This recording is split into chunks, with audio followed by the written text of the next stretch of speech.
السلام عليكم. لا تنسوا الاعجاب بالفيديو والاشتراك في القناة تشجيعا لنا لنستمر بنشر المزيد إن شاء الله.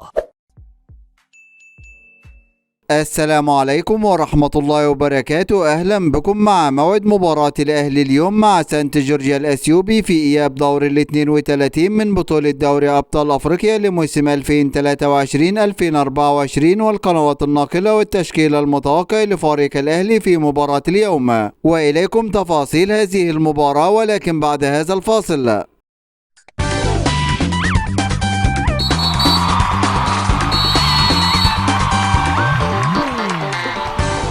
يستعد فريق الأهلي لمواجهة فريق سانت جورجيا الأثيوبي في مباراة اليوم، وذلك في إطار مواجهة مباراة إياب دور ال 32 من بطولة دوري أبطال أفريقيا لموسم 2023-2024. وقد انتهت مباراة الذهاب بين الفريقين بفوز فريق الأهلي على فريق سانت جورجيا الأثيوبي بنتيجة 3 أهداف مقابل لا شيء، وسوف تنطلق هذه المباراة اليوم الجمعة الموافق 29 سبتمبر 2023 29/9/2023 في تمام الساعة 5 مساء بتوقيت تونس والمغرب والجزائر، 6 مساء بتوقيت السودان وليبيا وفلسطين، 7 مساء بتوقيت مصر والسعودية وقطر والعراق واليمن وسوريا، 8 مساء بتوقيت الإمارات وعمان. وسوف تقام هذه المباراة على ملعب استاد القاهرة الدولي، وسوف تنقل هذه المباراة عبر قناة اون تايم سبورت 1 بصوت المعلق أيمن الكاشف.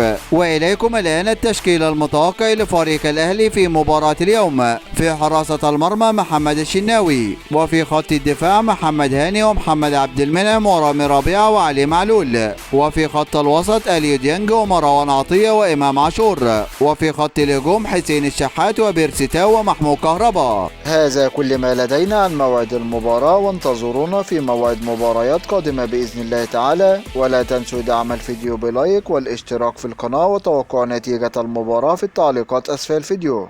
دمتم في أمان الله، والسلام عليكم ورحمة الله وبركاته.